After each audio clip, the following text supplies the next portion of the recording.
Welcome to today's walk. This is a walk on 4 Mile Creek Greenway. It's walk on Thursday in the week, I believe. It was during the middle of a rainstorm, which added to the exoticness of the walk. We're looking at the highlights now. There's a highlight section and a full experience. I really made this content for folks who are sitting on their couch watching a screen. Although you could also be listening to this track and something else, and if you just want to hear a voice. So here we are, we're starting out. The greenway itself was completely impassable beyond where we were. I started walking back in the direction towards Ray Road. I'm currently barefoot. You can't see it on the screen, I'm barefoot. In a few minutes you will see a flooded section of bollard or causeway. In order to cross that, I had to go shoeless. The 4 Mile Creek Greenway parallels the 4 Mile Creek. I don't know how it got its name. I do know there's an accompanying 6 Mile Creek. I think there's a 12 Mile Creek as well. This is one of my more beloved greenways, the 4 Mile Creek Greenway. It connects to the Sugar Creek Greenway if you're willing to cut through the Sam's Club parking lot in the Carolina Pavilion and a few other parking lots parallel to Lancaster Highway. But once you get across that urbanity, it's nice to go from one greenway to another. If I have 2 hours to ride, I definitely take advantage of it. So here we are. You can see in the distance all the mud, the red clay in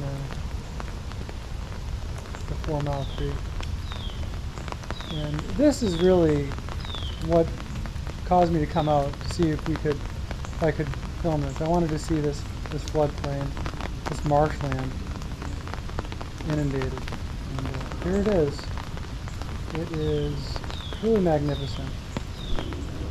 The screen doesn't do the green justice. Being there present with the full ceiling of gray above me and the green shrubs, the green water plants, they really stood out. And then the water was very warm. You can't feel the temperature of it. It was late spring, early summer. It's summertime down here in North Carolina, thereabouts. And the water was just very warm. I wasn't cold in my bare feet. I did this walk in shorts and a rain jacket. One of the things that strikes me about this particular section of Greenway is that it's open. Very seldom in North Carolina do you come across a naturally occurring clearing like this. It's either forested completely, or it's a parking lot, or somebody's lawn. But it's rare to come across a natural landscape like this. It's stunning, irrespective of the conditions. And this condition is special because it's flooded, and the color of the red clay and the mud and the water just really makes the green stand out. But it's tremendous. On any day to look out over those marsh plants and see gray sky, blue sky, what have you. It's spectacular.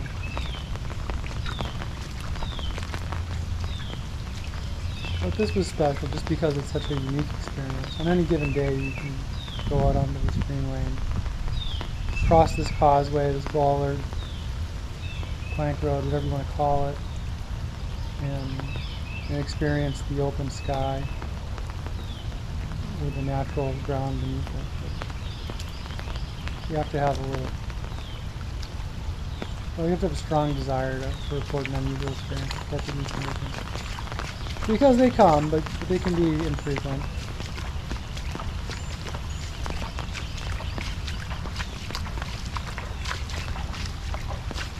I always wonder when I look at stuff like this, what the rest of the Piedmont and the Charlotte area in particular looked like prior to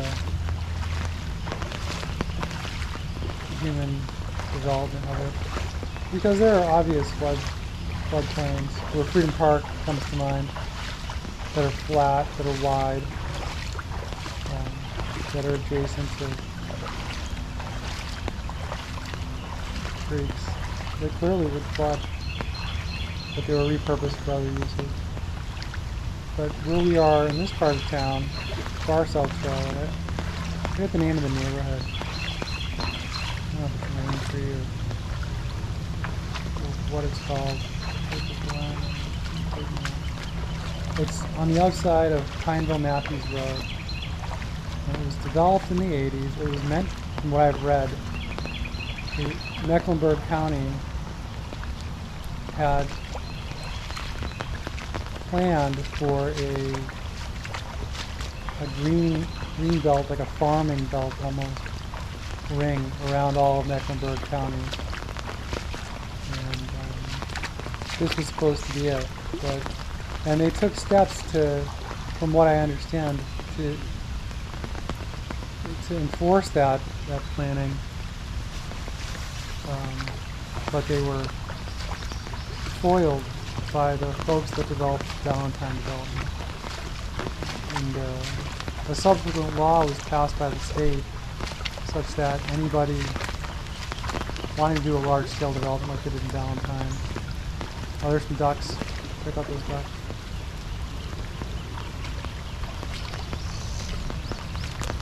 Would be unable to use the same strategy that they would use.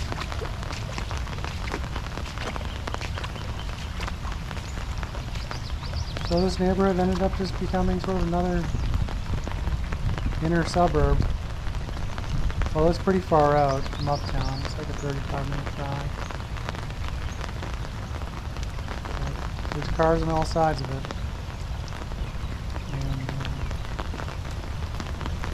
And once you get into the floor, once you get through this, there's some more ducks. I think those are the same ducks flying around. So this is where I stopped to put my shoes on. You can see the boardwalk is dry again. We're getting up out of the lowest level of the floodplain or the delta, whatever it happens to be. You can start seeing more trees and hardwoods here.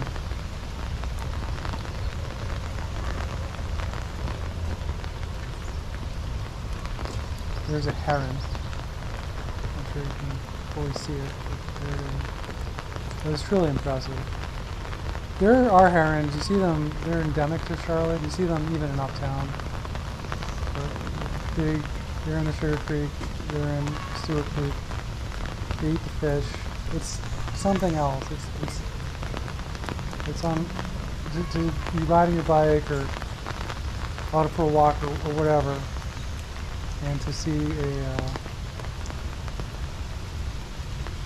fisher bird like the herons, that are giant, just rocking around in the creek. So we've left that floodplain. We're still on this boardwalk. This boardwalk goes on for another 20 minutes. And it's largely the same view. And if you just want something on in the background while you do dishes, or you want to show your kids some content, you don't want them actually too engaged with it, put this on. That's what I do. I know that it's interesting enough for them to look up every once in a while and feel like they have control over what's on the television, but I also know it's not so engaging that it will become their main point of focus. It's more just a backdrop and scenery that facilitates interactivity in some other point of focus. But it's still beautiful. And these woodland scenes these are common to me. So I don't know if you can hear my voice. I did not grow up in the Carolina Piedmont. The ecosystem here still amazes me. And I've been here for a significant amount of my life at this point. But firstly, nothing is flat. I've never once, ever seen a flat piece of land anywhere in the Carolina Piedmont. It just doesn't exist. And then the place is a jungle 9 months out of the year. It feels overgrown in a lot of ways. There's 2 canopies to the forest. There's like a 60-foot, a 20-meter canopy. Smaller trees, sort of deciduous trees, usually non-hickories, but like maple oak, beeches. Trees that are sort of waiting in the wings. And then there's this overstory of pine trees primarily, but then also some really large walnuts, pecans, may reach sycamores. From what I understand, like 35 meters, 110 feet. I mean, it's huge. It's ridiculous. It's bigger than most buildings. You could build an 8-story building and still not be out of the canopy, which is, it's unreal to me, just how productive for trees this particular corner of the earth is. But it grows over, and it grows over fast. It's warm. It starts being warm in March usually, mid-March, and it stays warm until November. I mean, hot almost. But it's similar. I am an East Coast guy. It's similar to where I've lived elsewhere on the East Coast, further north. The difference is the winters are much shorter and the summers are much longer. And because of that, I think the forest is more productive. But I think it's cool, this particular walk, because you see the processes that shape more than just the ecosystem, but also the land and the terrain itself. Up north, everything's about glaciers. Anywhere you go, they know the geology, but the geology is, and this giant chasm that's here, that shouldn't be here, is only here because a glacier melted 15,000 years ago or something like that. Whereas down here, whenever there is a nod to the geology, and it's very infrequent, but whenever there is a nod to the geology, it's the processes that form the Piedmont are complex and poorly understood. So you kind of are left to guess, but coming down here, looking at this bottomland swamp, marsh, jungle, whatever, what do you want to call it, you can get an idea of what caused it. The plants would grow, the plants would fall, it would rain. Other plants would grow, they decompose. Who knows? Complex and poorly understood. One of the things that we lack, and you can look here, that we probably had hundreds of years ago is the North American beaver. And I've seen them in certain places in Charlotte, in the Mecklenburg County. I've even seen them swimming in the Little Sugar Creek in the ditch between East Boulevard and Moorhead, which will be reopened sometime this year, from what I understand. But I haven't seen them ever successfully set up lodges or anything like that. I think there is one in the Ribbonwalk Nature Preserve, but that's the only one that I've stumbled across. But they would have had a tremendous impact on the ecosystem, and one that is completely unrecognized on this walk.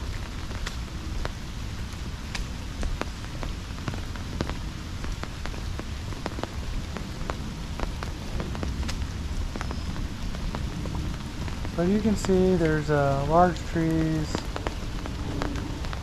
some poly trees that are hanging over the boardwalk. It's a jungle. Everything's jungle. Look at how wide this one is coming up. It's not on the right. Oh, this one on the right's also pretty big. It's tall. And this is one of those examples of large. I think it's a sycamore. It stands 10 stories. You just walk past it. There's thousands of them. I was reading about the history of uptown Charlotte, and there was a neighborhood at one point called Logtown. It was like in the 1870s, 1880s. And they put logs on the trains to send to other markets. And this place was forested. Trees grow so well here.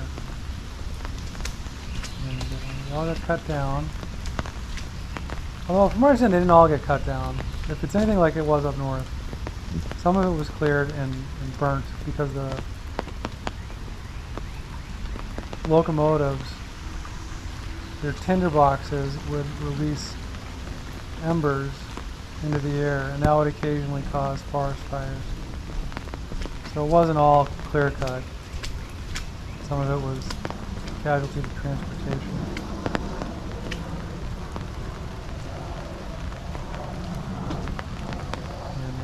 Here we see the connection across the,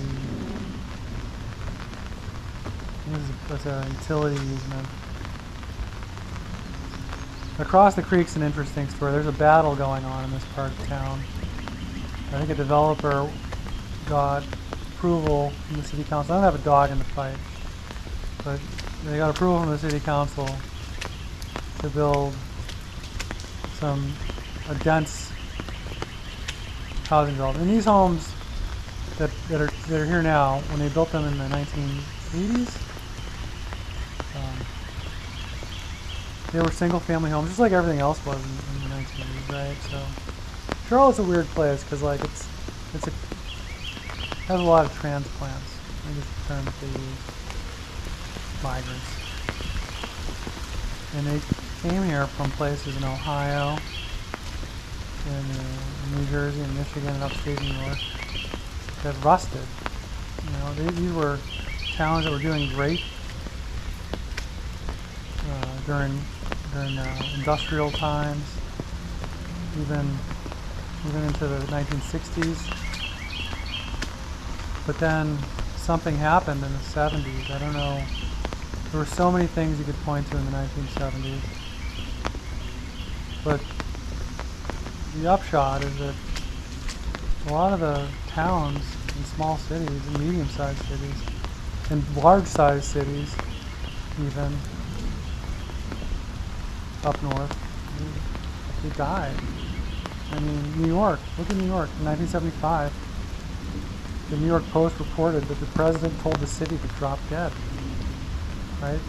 So these people, imagine you're just like some person just trying to make it in the burbs, trying to do better than your parents, and the factory closes down, the plant, you know, your job. So you say one of two things: I'm going to stick around and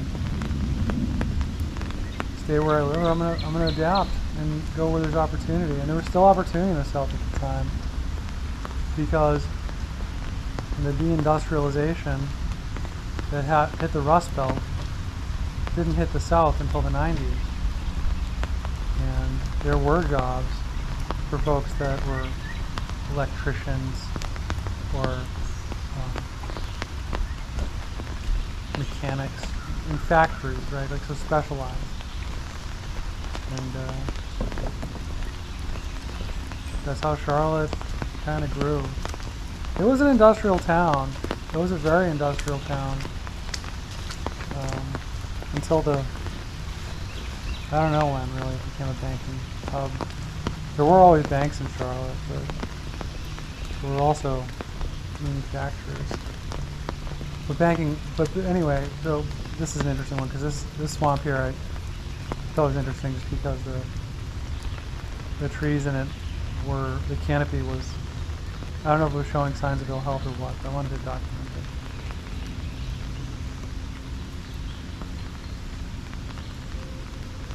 And it's interesting just to see black water like that. Usually you see that much closer to the coast. So I don't know if that's like intentional or what, but there it is. So anyway, these folks, right, like, they came to Charlotte seeking a better life for them and their kids, and by and large they got it. If you moved to southern Mecklenburg County in the 1980s, like, you did fine.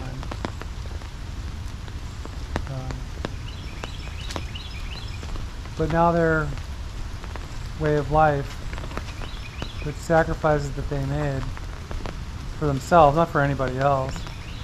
But there's a trade-off. Anytime you relocate, and close a chapter, you close a door in a chapter in your life.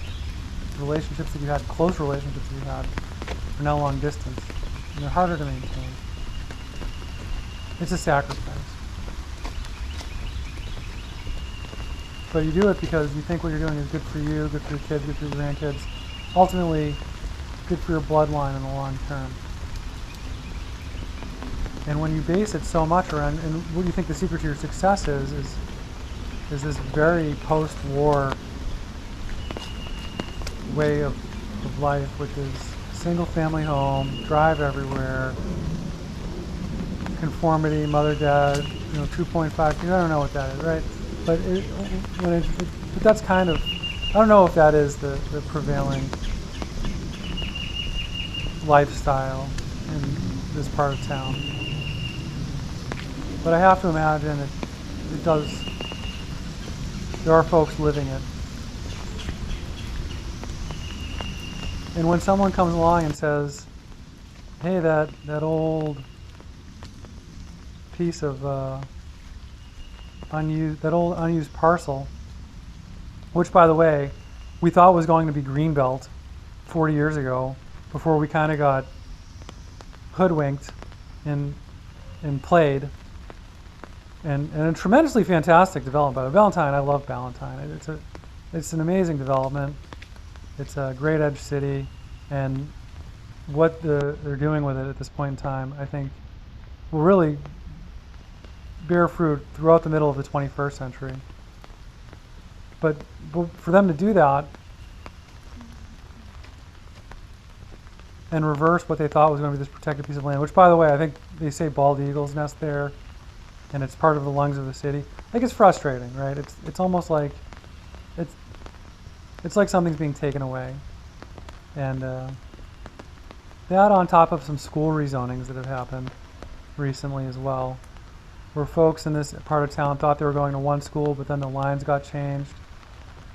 It can leave just a bad taste in folks' mouth, and it's kind of, I think, what's happening. But ultimately, this part of town, this railroad corridor, there's a cool village at the end of this greenway, but it could be even cooler, I think, if it were thoughtfully developed with development across in that unused parcel, but with respect for all the stakeholders, and that's the important part.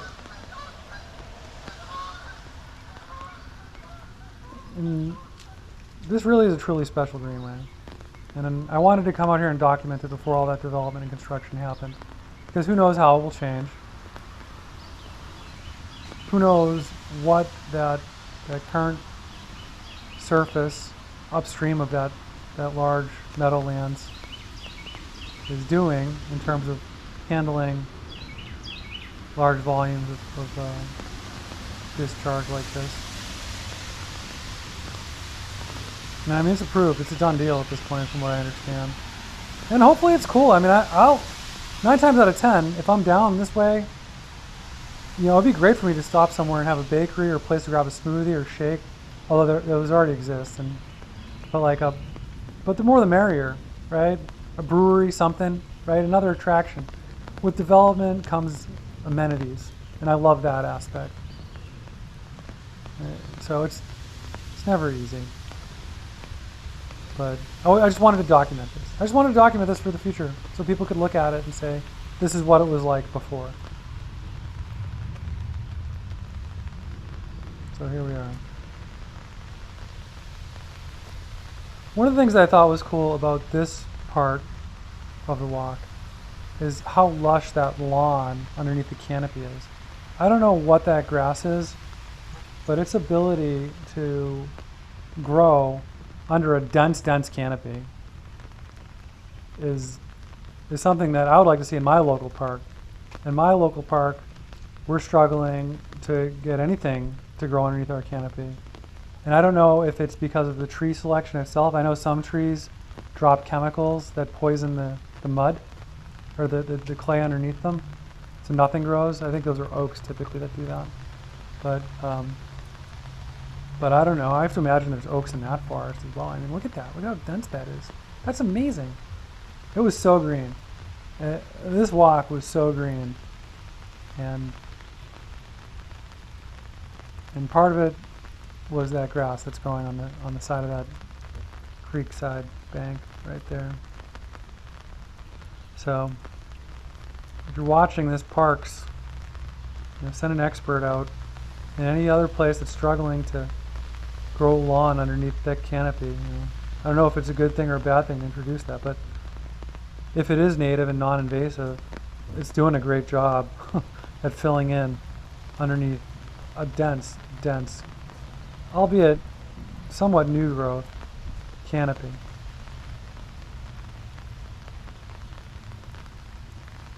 I would be curious to know how old these trees here are versus how old the ones that we're walking through at 10 minutes are, in 15 minutes, where they stood 10 stories.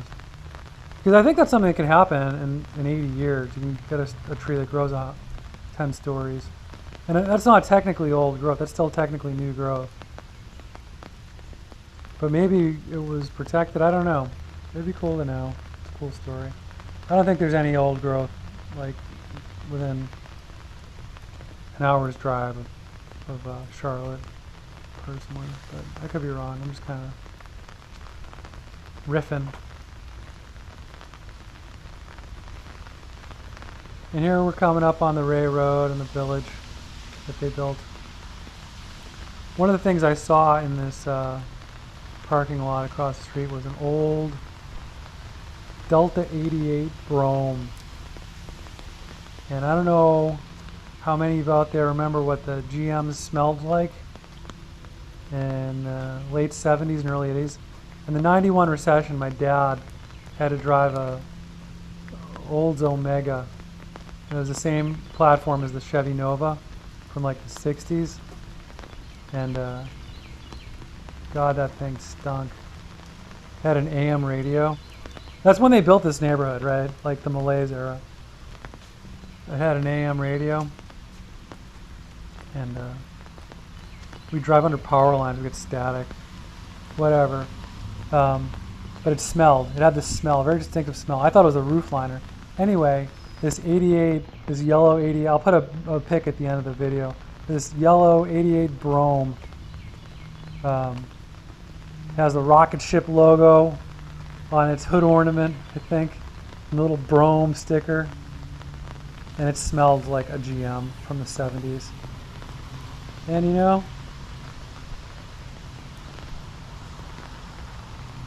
people didn't buy them.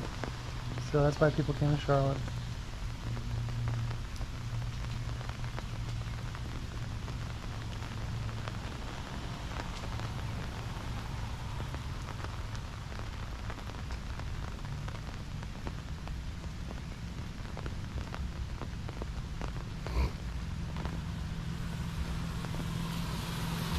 A little more road noise as we get closer to Ray Road.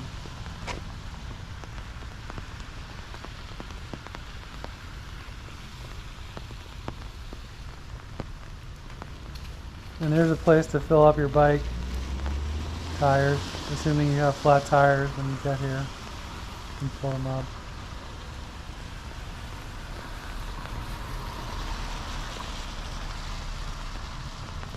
And it wouldn't be a walk Without mentioning Subaru, there's a Subaru on your right. Forester looks like.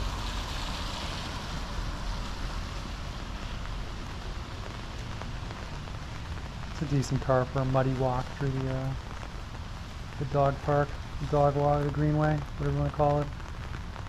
And there are some bathrooms. If you come with the kids, bring your bikes. There's a bathroom to get them washed up.